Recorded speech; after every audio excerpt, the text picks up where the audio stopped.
You know that feeling when you're giving and giving and giving, but there's nothing left in the tank. You're just tired, you're drained, your patience is running thin, your spark is fading, and you're wondering how much longer you can do this. That might not be burnout. That might actually be compassion fatigue. In today's episode, we're unpacking what compassion fatigue really looks like, how to spot it early, and most importantly, how to protect yourself without losing your heart for others.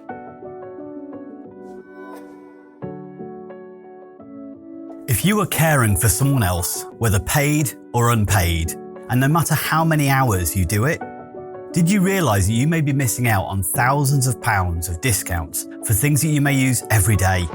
The Able to Care podcast is proud to be sponsored by the UK's #1 carers card.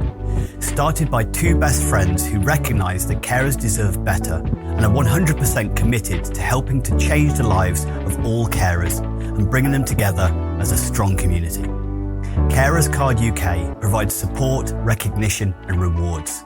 It offers reassurance by providing an ID card that helps access emergency information when needed, while also unlocking discounts, a wellbeing hub, a carers circle tool and a community through their app. All of this for less than the price of a box of chocolates a year.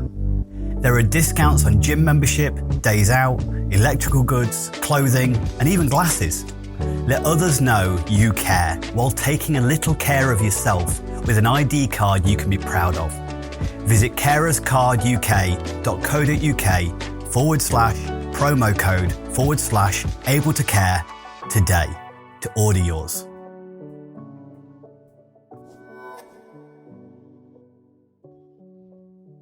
Hello and welcome to another episode of the Able to Care podcast. I'm your host, Andy Baker. And today's episode, we're exploring something that some of you may have heard of, but may not know much about, which is compassion fatigue. You often hear people talking about burnout and stress, but compassion fatigue is something specific. And those who care for others, there is a vulnerability of us experiencing this, and we need to be mindful because it presents in a slightly different way. Basically, the principle is that compassion fatigue is a cost of caring deeply, continually for those in distress or those in need. The difference is with something like burnout tends to build gradually with chronic stress, but compassion fatigue can hit suddenly, especially after a particularly difficult incident, a case, or a series of emotional, intense interactions. So whereas that burnout, we tend to get that slowly getting overwhelmed, slowly starting to pile up on top of us, feeling like we're maybe, treading water and drowning and trying to stay to the surface. Compassion fatigue can kind of feel it takes us out from nowhere. It feels it hits us from left field a little bit. It can show up in similar ways to burnout in some way, but it can feel like that loss of empathy, similar to burnout, but emotional numbness. I don't feel anything anymore. Reduced empathy. I know I should care, but I just don't. It can also have the irritability, the exhaustion, the brain fog, the difficulty in concentration, all that similar to burnout, as well as feeling disconnected or even cynical about situations. What's the point in trying? Nothing seems to make a difference. A real quote from a carer said, it wasn't I didn't care anymore. I just couldn't feel the care anymore. Compassion fatigue doesn't mean that you're failing. It means you're overwhelmed. It's your brain saying, hey, maybe I need a bit of time to process this particular load. It's different from that burnout where maybe I've got myself overwhelmed and I need to, lower the intensity of what I'm doing or the amount of things I'm doing. Compassion fatigue is about processing the emotional information that you're going through right now. You're picking up on the emotions of others. Those who are highly empathic are more vulnerable for compassion fatigue. You're absorbing the emotions of others, which means that you need to process that emotional content yourself. What would most of us tell somebody who's, let's say, grieving, for instance, that, hey, it's okay, it's going to take time. You need to process it. There's not a rushed process here. You don't need to be okay tomorrow. But this is exactly what happens. Those who care for others can experience a very similar sensation and feeling. The people who tend to be most at risk of compassion fatigue, well, those who care. Especially those supporting individuals with things like trauma or illness, dementia, or severe distressed and challenging behavior. Teachers also can experience compassion fatigue. if they're constantly emotionally on for students, it's hard work. If you've got students who are struggling with the work, but you've got to stay positive all the way through the day, that's hard going, especially if it's even outside school hours as well, especially if you've got children of your own, for instance, or maybe you've even got elderly parents that you're looking after at the same time. So when's your time to not be okay, to switch off, to allow yourself to emotionally process the information? Parents massively, especially those who are raising children with additional needs or without strong external support. This is such a difficult challenge for any parent. If you've got a child who does have, additional difficulties or challenges, or you've got multiple children and maybe you are on your own, but we don't tend to have that same sense of community around us all the time now. Maybe your parents themselves are actually elderly and you're looking after them at the same time. There is a vulnerability for any helping professional as well to experience compassion fatigue. So although caregivers, teachers, and parents are particularly vulnerable, social workers, nurses, therapists, any support workers at all have a vulnerability. The risk is significantly higher as well when you have very little downtime or space to be able to process. One of the things that I spoke to somebody close to me about recently is sometimes she works looking after others and then she goes home and looks after her kids. Now, kids are a little bit older, but it's that I told her she needed to take those 5 minutes of just decompression time when she gets home. She said, the problem is when I get home, I've got to switch back on for my kids. I've got to be there to look after them and to nurture them. So what we've done is we've added an extra 5 minutes onto a homeward bound journey. It's 5 minutes. It doesn't make that much of a difference in the grand scheme of things, but those 5 minutes are for her to decompress. Even if she pulls up somewhere, 2.5 minutes away from the house or something like that, and just takes 2.5 minutes just to decompress, to take some breaths, to process the day, to take a minute before she steps back into it. It may seem like that's not enough, but the little makes a difference. You don't have to do an hour. You can do 2.5 minutes and then 2.5 minutes later. The other thing, so that downtime is massively important. Okay, this is where, we understand what mindfulness is, or it's a thing now, but we didn't used to need it because we used to have that space. The walk home, for instance. It's another thing you can do, walk rather than drive. Maybe it is an extra long journey, but it's that time of just you and your thoughts to process your emotions, to decompress. Another risk factor related to something like compassion fatigue is if you feel you're unable to make a difference. If you're trying to help somebody in emotional distress, but it doesn't seem to be working, you don't seem to be making them happier or helping them. Or maybe the system just doesn't seem to be working, or you feel like you're banging your head against a brick wall because you're trying to do your best, but there just doesn't seem to be any thanks or any understanding or any kind of movement in the right direction. These are all things that can feel overwhelming. You're not getting the success, you're not getting the high of a success. You're just trudging on with the challenges. Particularly vulnerable are those who are supporting people who've experienced trauma without supervision and support as well. Most therapists have therapy. Most hairdressers have therapy. And most hairdressers should get therapy because they're listening to other people's problems. They're listening to other people's emotional distress. And we naturally absorb these when we're kind of listening to people and engaging with them. Working with traumatized people is traumatizing. If you are helping somebody who's in a state of emotional distress, emotional dysregulation, not their fault, but they are struggling to cope with their emotions, then we're trying to keep them contained. We're trying to do the job for them. They're drawing us into that emotional distress and we're fighting hard for co-regulation. So we need to make sure we're keeping our eye on ourselves, that we're not being drawn in without appropriate coping mechanisms and appropriate support. The more emotionally invested you are in a situation, the less support you have, the more vulnerable you are. So parents, teachers, caregivers, think about what situation you are in at the moment. What is your support network? And if you don't feel like you've got a support network, there are support networks out there. You are not alone. Even if you feel, let's say as a parent, well, my family live away or they don't really support or anything like that, there is community groups. There is where even if it's online groups or there's coffee mornings or even going to the gym and starting a class, it may seem like, oh, I wish I had time for that. There is online things that you can do. There is so much community out there, but people have to go out and search it now. It's not just in your street, which can feel scary and it can feel overwhelming. So try and find that trusted advisor, reach out to an organization and take that risk to find some support, even if it's just somebody to vent on. And worst case, things like the Samaritans and things like that are there for exactly that purpose. So let's look at what compassion fatigue looks like and what we need to be keeping our eye out for. And maybe this isn't necessarily yourself. Maybe this is watching out for this in others. Anybody experiencing emotional disconnection. So you start seeing people as tasks rather than as humans. If you feel people or hear people using language where maybe they are a little less empathic, they seem to be forgetting about the feelings and the person behind. They're just focused on getting the job done. This is a warning sign there's some level of emotional disconnection occurring. Another warning sign is overreactions, or what we might perceive as a reasonable reaction. There seems to be a shutdown. They don't seem to be engaging in that way. So snapping at small things, or they seem to be going emotionally flat.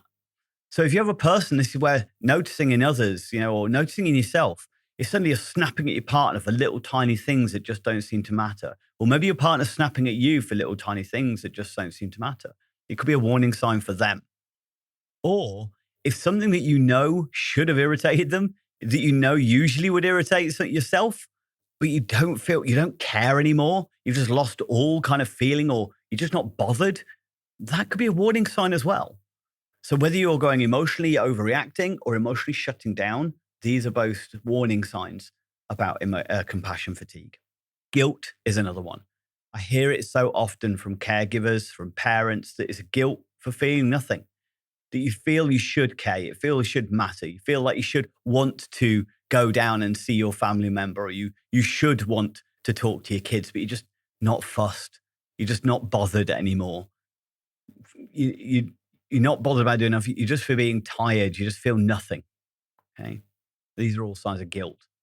Or if you're feeling constantly guilty because you never feel like you're doing enough, or you feel guilty because you're tired and therefore you don't feel like you're able, maybe you're tired from work and you're struggling to feel like you can be the best parent you can be. And that feeling of guilt is adding on to the additional emotional distress that you're having to process, but not giving yourself the time to process.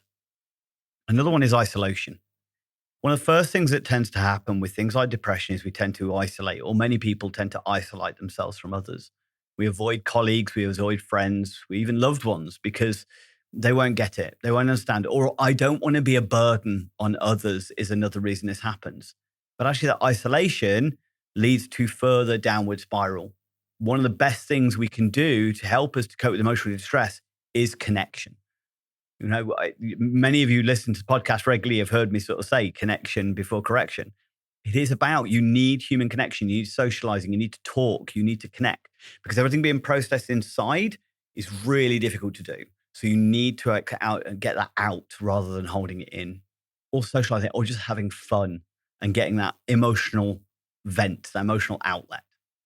So for example, I remember talking to somebody who realized they hadn't hugged their kids in days, not because they didn't want to, but because it's just too much caring going on, just didn't feel like they could do any more caring in a day. And that suddenly was causing a disconnection within the family environment. So if you're feeling off, feeling numb, you're feeling disconnected, you're not broken, you're overexposed. You imagine like empathy levels is like a meter that you can only go so far, and then you go into shutdown. And because you're doing so much empathizing towards others or towards certain situations, you're overusing it. You've only got so many spoonfuls of empathy a day and you're overusing them. So what can we do? One is rituals and routines. I know I mention it on the podcast a lot, so as far as self-care is concerned, but a 10-minute walk, 10 minutes of journaling, 5 minutes of deep breathing, listening to one song. That's what I said, put one song on the radio that you love, or one song on your player when you're driving home. Just listen to that. Anything to shift your emotional state. Do you have songs that really work for you to lift your mood? There's loads of songs that I use for very specific purposes in my life. If I'm going to certain events and I need to be on the ball, I need to be kind of in showman state, there's certain songs I listen to that bring me up. There's certain songs I listen to that let me vent, let me get my rage out a little bit. There's some songs that allow me to feel sad, and they allow me to encourage that emotion so I can shed a tear if I need to. That may seem like, I don't know whether that's cold, I don't know whether that's odd, but it's It's just a way of allowing me and giving me permission to go into that emotional state in a way that feels safe. And I've got a time spectrum on it that, hey, it's just for a song. And then I can shake things off and I can go back to things again. But the key here is consistency with that. Don't wait until you're drained. Make it part of what you do. I'm always talking about this in the podcast of don't try and be, don't react. Preventative strategies. Don't wait until you're already burning out. For anybody who cares for others, any parent, any business owner, anybody out there, you should have these things in place as a preventative tool, not waiting to see if you notice when things are getting tough. Also, set your emotional boundaries. You can care with somebody without carrying pain for them. You can't care more about other people's behavior than they care about their own. You can still be caring and kind and loving without having to take on all the burden yourself. Try and find those trusted advisors as well. Debrief regularly, offload, talk with a peer, a supervisor, even a voice memo to yourself if you've got nothing else available, just to vent. Venting is not complaining, it's a release valve. As long as you're not doing that all the time and you're not a burden if you're just having a moan for a short period. If all you do is moan, then of course then people are going to get fed up with it. But you're just going, hey, I just need to vent for 5 minutes, 10 minutes, even half an hour. Even an hour, can I just vent today and then go back to being the more positive you? One good thing that you can think about though is for those of you in a working environment, but anybody, this is where reaching out to community groups, forums, charities, anything like that, surrounding yourself or finding other people who get it, who are going through it as well, who understand it. One of the nicest things, if you can find people around you who are going through similar things. So I have different groups I belong to that understand some of the different challenges that I have to deal with in my life. So I've got, as a business owner, I have my business group that I can vent to, I can talk to, I can go, hey, this is tough this week. And as carer, I had the carer that we talk to. And now we've got trainers, where as trainers, we get together and we talk about the things that challenge us. Nobody understands you like other people who do what you do. So find those people. Create those forums, do those team huddles, get that WhatsApp group where you can have a moan. Doesn't matter, but connection keeps compassion alive. When you're already running on empty, when you're already struggling, if you're listening to this and thinking, this is me, I know I'm struggling, here's your plan. Acknowledge it. Just the first thing is admitting, hey, maybe I'm finding this tougher than I thought. Maybe I am shutting down a little bit. Well, maybe I am going into the zone of helpfulness. Or out of the zone of helpfulness. I'm either shutting down empathically or I'm getting overwhelmed by trying to help. Be aware of it. Name it. There's no shame. Being accepting towards yourself and compassionate towards yourself is the first part of this. Stop overcommitting. Set your boundaries. Look at what you can actually manage. You can't save the world if you're drowning. So what do you need to cut back on? What areas do you need to go, hey, I can't help with that at the moment. I need to take some time off because this is my focus. This is where I need to put my attention. And even if that's not on you, but maybe just cutting some of the other expectations or other requirements you have in your life down could be helpful. And don't be afraid to ask for help, whether it's therapy, whether it's a line manager, team leader, or you just need a break. You're not weak. That's wise. Trying to get this over to people all the time. It's not weakness to ask for help. It's wisdom to ask for help if you can't do it yourself. Give yourself permission to rest as well. I know I'm terrible for this because of certain scripts I have to overcome, but it might look like a walk. It could be a break. It could be doing nothing. It could be just a change is as good as a rest. So what do you not usually do, but you might enjoy doing, or doing something constructive? Sometimes building something, creating something, even if it's doing a jigsaw puzzle, doesn't matter. Doing something constructive with a sense of achievement that feels like maybe energetic as well is always beneficial. But always think about how could you block out a short period of time each week just for emotional recovery time. No calls, no tasks, just rest, just switching off. Okay, making it part of what you do. Compassion fatigue is not the end of the road. It's a warning light. You still care, you're still needed, but first you need care too. You matter just as much as the people that you support. You should matter to yourself more than anybody else matters. Because if you don't take care of you, whose responsibility are you putting it down to? So take a moment right now. What's one thing you'll do today that's just for you? Let me know. I'd love to share a few in the next episode or talk about them one time. I'd love to get some feedback from some of you out there that if you feel that self-care is something important to you, or sometimes maybe you're not very good at it, then how are you engaging with that? Such a common thing. I get people on a scale of 1 to 10, how important is self-care? Most people give me a really high number. But if I ask those same people, and how much time would you say you're delegating each week on a scale of 1 to 10 to it, and then putting it down at like 1 or 2, then there's something wrong there between those two. Either you don't believe it's important, or you need to be more self-disciplined and stricter with yourself on making sure you do that self-care. If you know somebody who is running on empty as well, if you recognize, hey, I'm worried about such and such, send this their way. Share this to anybody you think need it, but also reach out to them and let them know that they aren't alone. It isn't weak, and it's actually wise to ask for help. If you find anything in this episode useful, interesting, or you know somebody it might help, please pass it on. There are so many caregivers, teachers, and parents out there who I know are genuinely struggling right now.